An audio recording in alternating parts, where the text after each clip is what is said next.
धन के लिए नहीं, धन के लिए नहीं कि हमें दक्षिणा मिलेगी।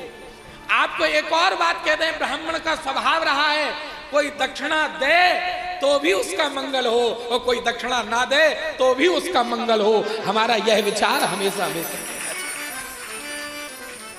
क्योंकि ब्राह्मण आशीष देता रहा है, आशीर्वाद देता रहा है।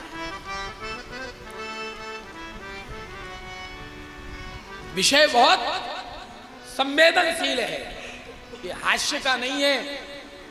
आपको मैं बता देना चाह रहा हूं, मैकाले की शिक्षण पद्धति के आते ही लाखों की तादाद में हमारे यहां जो गुरुकुल थे वो नष्ट कर दिए गए।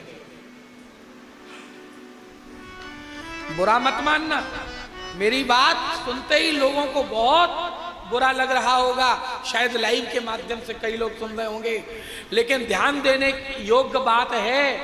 पूर्व काल में हमारे गुरुकुल हुआ करते थे, उन गुरुकुलों को नष्ट करके मदरसों को आगे बढ़ाया गया, मिशनरियों को आगे बढ़ाया गया।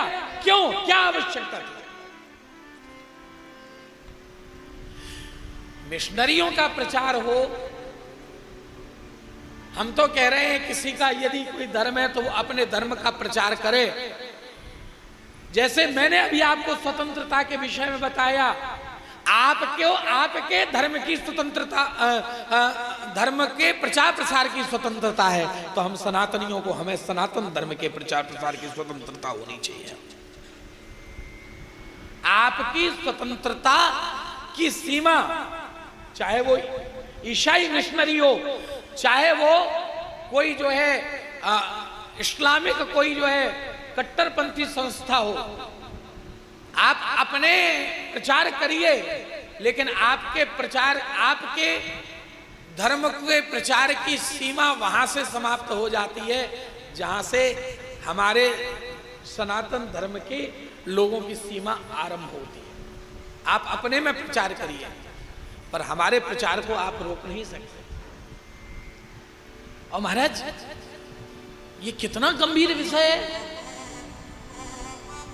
कितना गंभीर विषय है। गुरुकुलों को बंद क्यों किया गया? हमें पंगु बनाने के लिए। हे ब्राह्मण बालकों, मेरी बात को ध्यान से सुन लो, कान खोलकर। केवल पंडिताई से 2 पैसे कमाना है, जीवन यापन करना है, इसके लिए पांडित्य सीख रहे हो तो मत सीखो। खेत में हल चला करके अपना जीवन पालन कर लेना, लेकिन यदि सनातन के प्रचार की आवश्यकता हो तो शास्त्र उठा लेना, और यदि कोई सनातन के ऊपर कुठाराघात करे तो परशुराम बनने में भी तुम्हें समय नहीं लगना चाहिए, फरसा उठा लेना। कोई गुरेज मत करना कि हम ब्राह्मण हैं। जब भगवान परशुराम फरसा उठाकर आताताइयों को दंडित कर सकते हैं, यह भी बड़ी भ्रांति का विषय है। लोग कहते हैं समस्त क्षत्रियों को मार दे, सबको नहीं मारा था, केवल जो आताताई थे, जो दुष्ट थे, उन्हें मारा था, लिखा है। लेकिन सनातन को गलत ढंग से लोगों ने प्रस्तुत किया। तो आप सब श्रोताओं को भी सावधान होने की जरूरत है, अपने बच्चों को सावधान करने की जरूरत है। हो सकता है आपके बच्चे किसी मिशनरी में पढ़ रहे हो, वो आगे जाके सनातन का प्रसार करेंगे कि नहीं करेंगे, इसकी क्या गारंटी है।